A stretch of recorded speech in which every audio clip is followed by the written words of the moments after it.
자, 오늘 얘기를 꺼내고 싶었던 두 가지 얘기거리는 뭐냐?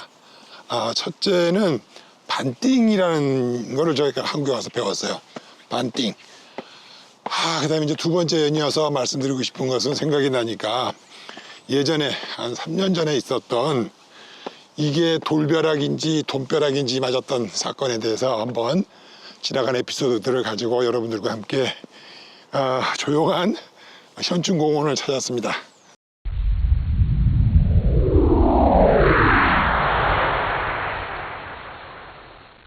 그러니까 지금부터 한 2주 정도 전에 발생된 일이에요.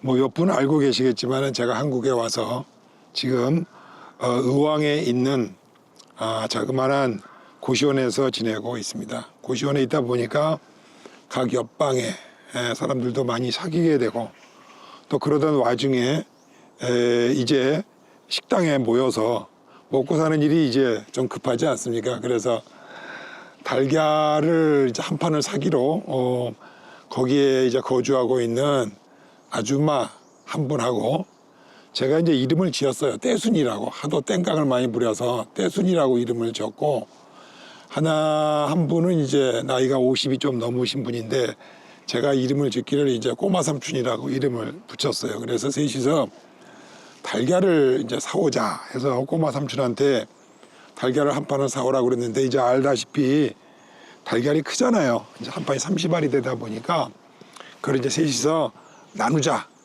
해가지고 어느 날 얘기를 했는데 외출하고 와서 보니까 식당 테이블 위에 달걀이 10개가 있는 거예요. 제 이름을 붙여가지고. 그래서 달걀을 사왔구나 해서 이제 돈을 줘야 될 것 같아서 이거 누가 돈을 냈지? 떼순이가 돈을 냈나? 아니면은 꼬마 삼촌이 이 돈을 냈나? 그냥 찾아보던 중에 떼순이가 이제 돈을 냈어요. 그래서 5,000원을 주고 나중에 이제 거스름돈을 주라. 뭐 얼마인지 모르니까. 그러고 있던 이제 방에 뒹굴거리고 있었는데 얼마 지나서 문을 두들기는 소리가 나길래 떼순이가 이제 달걀 계산한 이제 잔금을 가지고 나타난 거예요. 그래서 나 상당히 돈이 되는가 좀 한 5,000원 정도 남았나 싶었죠. 그랬는데 5,000원짜리를 줬는데 510원을 가지고 주는 거예요. 손을 내밀고. 그래서 이게 510원을 또 어디다 쓰나 하고서 이제 안 갚겠다고 귀찮으니까. 왜냐하면 500원짜리 쓰실 여러분들 뭐 카드도 아니고 그 510원을 현금을 들고 다니면서 쓸만한 것도 없고 그 510원도 돈이라고 주머니에 달랑달랑 엮고 다니는 게 이제 귀찮은 거죠. 그래서 이제 안 갚겠다, 준다, 안 준다. 이제 승강이를 이제 부리다가 이리 줘. 그럼 내가 인근에 점심 먹으러 갈 때 복지관에서 커피라도 거기가 커피가 500원이거든요. 500원짜리 하나 그라도 사 먹자. 그래서 이제 안 갚겠다는 거를 이제 받아가지고 주머니에다 여서 텔레비를 보고 있는데 동전 앞면을 이렇게 저렇게 돌이켜보는데 상당히 동전이 좀 손때가 많이 묻고 좀 말하자면 낡은 동전이야. 그래서 심심해서 이제 누워서 인터넷에서 500원짜리 동전을 이게 혹시 뭐 또 돈이 좀 나가지 않을까 이제 싶어가지고 제가 조회를 한번 해봤습니다. 이건 이제 지퍼로 잠가가지고 잘 해야 될 것 같아요. 바로 사건의 발단이 이 동전이었어요. 이 동전이 계란을 사고서 보이실라나? 이 500원짜리인데 이 동전을 가지고 온 거예요. 그래서 조회를 해봤더니 1998년도 동전이야. 뭐 의미가 없죠. 그래가지고 500원짜리가 이제 얼마인가 하고 딱 조회를 해봤더니 깜짝 놀라게도 우리나라에서 예전에 무슨 뭐 상평통보 뭐 무슨 여러 가지 그 조선시대 동전도 있고 또 뭐 예전에 이승만 시절에 뭐 환이라고 그러죠. 10환짜리 뭐 100환짜리 우리나라에서 역사상 발행된 모든 돈 중에서 제일 비싼 돈인 거예요, 이게.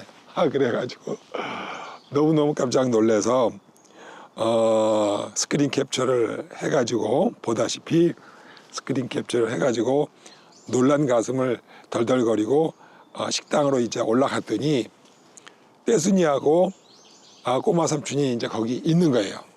500원짜리가 물경 5,000배, 그러니까 2년 전 1923년도 거래 시가로 250만 원에 거래되고 있었던 거예요.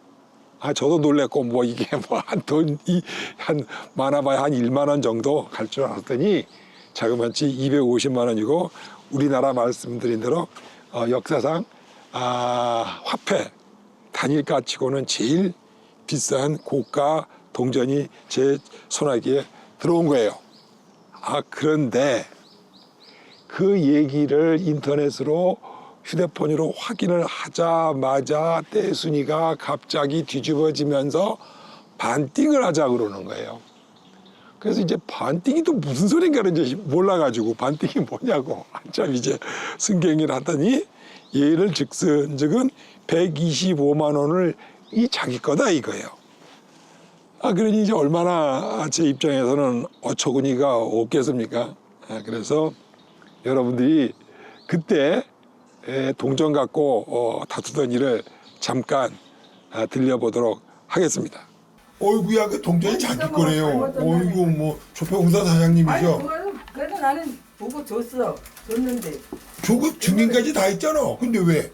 그래서 결국은 준해 안 준해 약 올리다가 제가 가지고 이제 조용히 가지고 내려왔습니다만은, 그 이후에 제가 거의 지금까지 125만 원에서 100만 원, 100만 원에서 50만 원, 50에서 40, 20, 그 다음에 10만 원, 그 다음에 이제 어디까지 갔느냐, 이제 2주 정도가 지난 지금까지는 밥 한 번 사라, 여기까지 내려갔어요.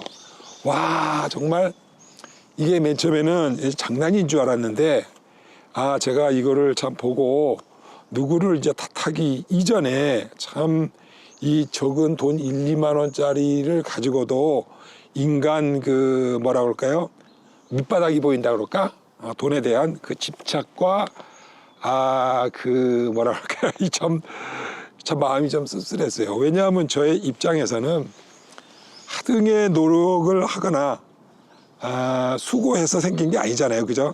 단지 500원짜리가 어느 날 갑자기 이 5,000배의 가격으로 이제 거래가 된다고 하니까 이제 우리가 거기에 갑자기 인간 바닥이 보이기 시작을 한 거예요. 그래서 저도 그런 이제 또 서프라이즈가 저에게 또 찾아왔구나 하는 것도 감동이 있었지만은, 이 과정을 통해서 참 그 주변 사람들에게 이 소문이 온 이제 고시원에 다 퍼져가지고 사람들이 눈길이 이제 파티 한번 해라, 뭐 돈 나라 갖자, 뭐 좀 한판 쏴라, 뭐 이제 이런 양상으로 지금까지 2주가 넘을 동안에 사람들의 그 끈질긴, 이게 장난 같기도 하지만은 상당히 이제 스트레스가 받아버려서 성질이 나가지고 이거를 돈을 가져가서 500원짜리 커피를 사 먹어버릴까, 뭐 이런 생각도 주저주저 하다가 그러면 안 되지 이제 싶어서 잘 지금 보관을 하고 있습니다. 여러분이 궁금하시겠죠? 왜 이게 이렇게 비싼가? 이게 IMF 때 우리가 금모으기 운동 뭐 이렇게 해가지고 동전도 모으고 돈도 모아가지고 시중에 동전이 엄청 많았대요. 그러니까 저기 돼지 저금 통장에 있던 동전들이 다 기어 나와가지고 그때 동전 양이 너무 많아서 한국은행에서 동전을 발행할 돈을 들여서, 돈도 없는데 돈을 찍어낼 필요가 없다 해가지고 딱 8,000개만 찍어냈대요. 그러니까 이 동전이 없는 거야. 수백만 개 찍어내도 500원짜리 코인이 8,000개밖에 없게 된 사연이 있어서 덕분에 이 1998년도 500원짜리 동전이 아주 희소 가치를 띠게 되었답니다.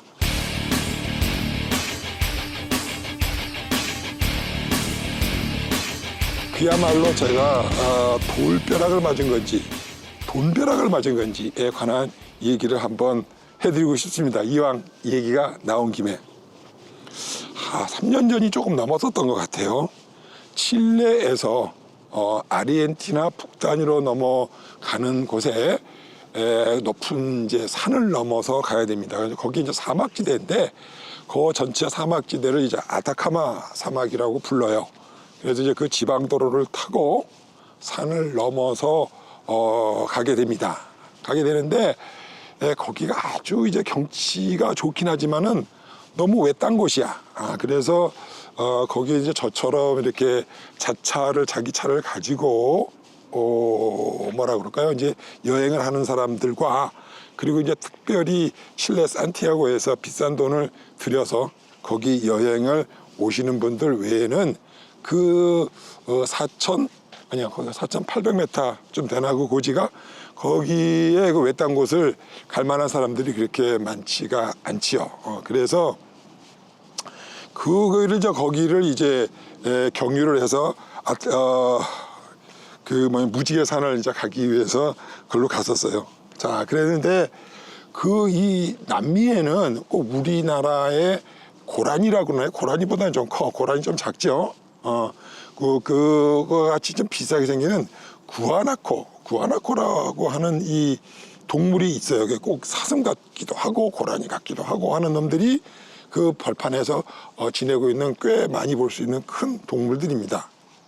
그런데 이제 그 사막을 가는데 거기에는 이제 길만 있죠. 길만 있고 뭐 통행하는 사람들이 그렇게 많지가 않은데 딱 문득 차창 오른쪽에 뭔가 허연 게 있었는데 좀 섬찟해서 딱 돌아보니까 거기에 이 사진에서 보시는 거와 마찬가지로 구아나코 한 마리가 점프를 하다가 그 철조망에 걸려서 다리가 꼬여서 거기서 바둥바둥 거리다가 말라 죽어버린 그런 좀 특이한 장면이 있었어요. 그래서 차를 가던 길에 멈추어 두고 거기서 내려서 사진을 이제 이것도 지나가던 또 추억거리다 싶어서 사진을 이래저래 찍고서 오려고 하는데 발 밑에서 그 주변의 돌과 전혀 다른 희한한 돌이 눈에 딱 띈 거예요. 그래서 그거를 주워 가지고 요리조리 봐도 주변에 있는 지형 지물하고 완전히 다른 돌이 새카만 돌이 거기에 있는 거예요. 그래서 참 요 녀석이 또 뭔가 싶어서 뭐 물건도 그렇게 크지도 않고 그래서 그거를 차에 끌고 집어 이제 넣어놓고 흙 더미를 가지고 이제 아타카마 사막을 여행을 하고 쭉 칠레로 내려와서 이게 도대체 어떤 돌인지 파악을 하고 싶은 그 궁금한 생각에 제가 그 돌을 들고 브라질 상파울로라고 있습니다. 한국 사람들이 많이 사는 도시인데 이 남미에서 가장 말하자면 하버드급 북미 하버드급 정도 되는 대학이 유니버시다드 데 상파울로라고 하는 USP라고 하는 대학이 있어요. 상파울로 대학이죠. 거기에 지오사이언스, 즉 지구학이라고 할까요? 지구학이 상당히 그나마 남미에서 대표적인 과가 있어서 거기를 이제 돌멩이를 들고 거기를 가서 지금은 기억이 안 나. 그 사람 스페인 말로, 포르투갈 말로 아주 그 이름이 좀 길고 복잡해가지고 기억이 안 나는데 그 교수를 이제 소개를 받아서 이 돌에 대해서 문의를 하기 위해서 상파울로 대학을 찾아갔습니다. 자, 그런데 그 양반이 이리둘래 저리둘래 이제 보고 하더니 자기 대학에는 분광 분석기가 없대. 그래서 그냥 자기 개인적인 의견을 알려주겠다 그러더라고요. 그래서 이 돌이 내 보기엔 좀 신기한데 어떠느냐 하여튼 이게 신기한 돌이래요. 자기가 봐도. 그래서 이 돌멩이의 이름이 뭐냐 하면은 자기의 견해로는 블랙 다이아몬드다. 즉 검정 다이아몬드다. 그러는 거예요. 그래서 제가 내 상식으로는 다이아몬드가 뭐 시커먼가? 원래 다이아몬드는 뭐 파랗거나 파란빛이 나거나 뭐 투명하거나 그렇지 않습니까? 그래서 아니 무슨 검은 다이아가 있어? 그랬더니 이 블랙 다이아몬드라고 하는 것은 미티어, 그러니까 우주에서 큰 돌멩이가 지구로 떨어지면서 공기에 산화를 하고 그 결정체가 새카맣게 타서 단단하게 굳어진 형태의 다이아몬드가 이제 애칭, 소콜드 그러니까 이게 이름하여 블랙 다이아몬드라고 한다. 그런 게 이 자기가 보기에는 이게 운석이다 이거예요. 그래서 이제 저도 그래서 블랙 다이아몬드구나 하는 생각에 흥미를 갖고 그러면은 이 귀한 겁니까? 이게 매우 귀한 거다. 크기로 봐서도 그렇고 귀하고 그리고 이렇게 운석이 이런 다이아몬드 결정체를 시각적으로 띄우기도 쉽지가 않다. 그래서 제가 이제 그러면 교수님 생각에 대충 이게 얼마나 갈 것 같습니까? 이제 저도 궁금한 게 이제 그 부분이지 정체는 대충 알았으니까. 그랬더니 그 당시 그 교수님 말 자기의 개인적인 평가니까 이 평가를 정식적으로 받기 위해서는 유타에 있는 브링햄영 BYU라고 그러죠. BYU 대학교에 가게 되면은 거기에 평광 분석기가가 있어서 이놈의 정체를 확정 짓고 이거에 대한 평가를 받을 수가 있다. 그 정비가 거기에 있다. 한번 BYU를 가봐라. 그래서 이제 어차피 제가 이제 미국에 언젠가 돌아갈 거니까 알겠습니다. 근데 이게 얼마나 갈 것 같습니까? 그랬더니 자기 생각에 한 20만 달러는 가지 않겠느냐. 그래서 아니 이게 2,000불이야. 갑자기 그래서 손으로 계산해봤죠. 자 요즘이 이제 1달러는 그냥 1,500원이라고 치고요. 그냥 간편하게 20만 달러면은 현재 한국의 환율로 얘기하면 3억이 되겠어요. 그래서 그 돌멩이를 3억짜리가 가능할 그 돌멩이를 신주처럼 모시고 제가 지금 잘 모셔두고 가지고 있습니다. 그래서 지금 이제 유타에 갈 일이 뭐 미국이 뭐 옆집입니까? 그렇죠? LA에서 뉴욕까지 잠 안 자고 운전해서 7박 8일 걸리는데 또 유타까지 또 갈 일도 없고 그것 때문에 그래서 지금 이제 기회를 호시탐탐 가지고 있다가 이제 유럽에 아켄 공대라고 있어요. 아켄 공대에 한번 가져가서 이거를 한번 또 분석을 좀 한번 해볼까 하는 생각에 아주 깊숙이 모셔놓은 일이 있습니다. 자, 이와 같이 여행을 이제 하다 보니까 뜬금없이 생각지도 않게 돌로 돈벼락을 맞을 수도 있고 또 지나가다가 달걀 하나 사 먹겠다고 해가지고 또 이렇게 5,000배의 수익을 얻기도 하고 그렇습니다. 자, 오늘 여러분에게 저한테 있었던 한 두어 가지, 물론 많이 있어요. 근데 이제 두어 가지 큰 사건을 통해서 여러분들이 이 돈에 대해서 우리 이런 말이 있었잖아요. 뭐 개같이 벌어서 정승같이 써라. 뭐 이런 말도 있긴 한데 제 생각으로는 개같이 벌면은 개같이 쓰고 그리고 정승같이 힘들여서 자기의 수고와 노력이 들어가게 되면은 반드시 돈은 그렇게 쉽게 떠나가지가 않아요. 그래서 그것을 잘 모아서 정승같이 쓸 수가 있습니다. 하지만 이 동전하고 이 운석을 이거는 제가 별 수고한 게 없어요. 하나 뭐 땀 흘리거나 애를 쓴 게 없어. 근데 이거를 어떻게 여러분들은 제가 써야 될 것 같습니까? 세상에는 공짜 점심이 없다. 뭐 이런 이제 속담도 있기도 하지만은 저는 이거야말로 코도 안 풀고 하나의 수고도 하지도 않고 얻은 이러한 재물에 대해서 어떻게 써야 할까요? 저는 다음 시간에 이어서 돈에 대한 저의 생각 그리고 흑자 인생으로 돌아섰던 저의 실화 다음 시간에 할까 말까 지금 생각 중인데 하여튼 오늘은 이 문제를 갖고 저는 공원에서 선하게 들어온 재물이기 때문에 어떻게든지 선하게 써야 되겠다라는 각오를 가지고 여러분들에게 저에 있었던 얘기를 안 하려다가 오늘 소개를 드렸습니다. 어떠세요? 저와 함께 같이 여행을 하시게 되면은 이런 재미나는 일들이 아주 자주 있답니다. 다음 시간에도 뵐게요. 안녕히 계세요, 여러분.